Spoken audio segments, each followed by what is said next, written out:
Hello everyone. तब आज बात करने वाले हैं खेसारी लाल यादव जी और अनुपमा यादव का एक बहुत ही बेहतरीन वीडियो सॉन्ग के बारे में, जिसका पोस्टर आ चुका है और फुल वीडियो सॉन्ग का रिलीज डेट भी आ चुका है। और इस गाने को लिखे हैं सूरज सिंह जी और इसमें म्यूजिक दिए हैं दीपक दिलकश जी और मनु सिन्हा जी, दो मिलकर इसमें म्यूजिक दिए हैं। और इसे गाए हैं खेसारी लाल यादव जी और अनुपमा यादव जी, जो कि आपको स्क्रीन के ऊपर दिखाई दे रहा है। जिस सॉन्ग का टाइटल रखा गया है चुमा ह विटामिन, जिसका टाइटल है चुमा ह विटामिन। और वीडियो में है खेसारी लाल यादव जी और सपना चौहान जी, फिट में है सपना चौहान जी। तो full video song releasing on 22 जून को सुबह 6 बजे फुल वीडियो सॉन्ग को रिलीज़ किया जाएगा, यानी कल सुबह 6 बजे इसको रिलीज़ किया जाएगा 22 जून को। तो आप लोग तैयार रहिएगा और काफ़ी बेहतरीन होने वाला है और एक नए चैनल से रिलीज होने वाला है और काफ़ी ज़बरदस्त है।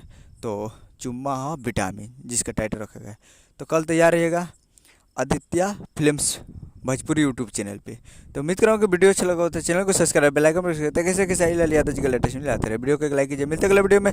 जय हिंद, जय भोजपुरी।